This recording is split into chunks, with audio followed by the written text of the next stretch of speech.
ইসলামের ৪ খলিফা নামে বাংলাদেশ মিলিটারি একাডেমিতে যাত্রা শুরু করল দ্বিতীয় বাংলাদেশ ব্যাটালিয়ন। সেনাপ্রধান জেনারেল ওয়াকারুজ্জামান কিছুদিন আগে সেনাবাহিনীর পাসিং আউট প্যারেডে দ্বিতীয় বাংলাদেশ ব্যাটালিয়নের কথা উল্লেখ করেন। প্রথম বাংলাদেশ ব্যাটালিয়নে ৫টি কোম্পানি আছে, যেগুলো হলো Jahangir company, Rauf company, Hamid company, Nur Mohammad company ও মোস্তফা কোম্পানি। অন্যদিকে নবগঠিত দ্বিতীয় বাংলাদেশ ব্যাটালিয়ন কোম্পানিগুলোর নাম রাখা হয়েছে Abu Bakr company, Omar company, Usman company ও আলী কোম্পানি। নামগুলো ইসলামের ৪ খলিফার নাম অনুসারে নির্ধারণ করা হয়েছে। এই নামকরণ নিয়ে বিভিন্ন ধরনের প্রতিক্রিয়া দেখা যাচ্ছে।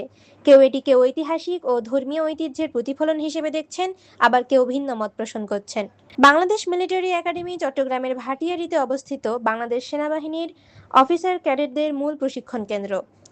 ক্যাডেটদের যোগ্যতা ও যোগদানের মাধ্যমের উপর ভিত্তি করে বিএমএতে বিভিন্ন মেয়াদে প্রশিক্ষণ পরিচালিত হয়, যেমন long course, BMA special regular course, direct short service commission, যৌথ বাহিনী কোর্স ইত্যাদি।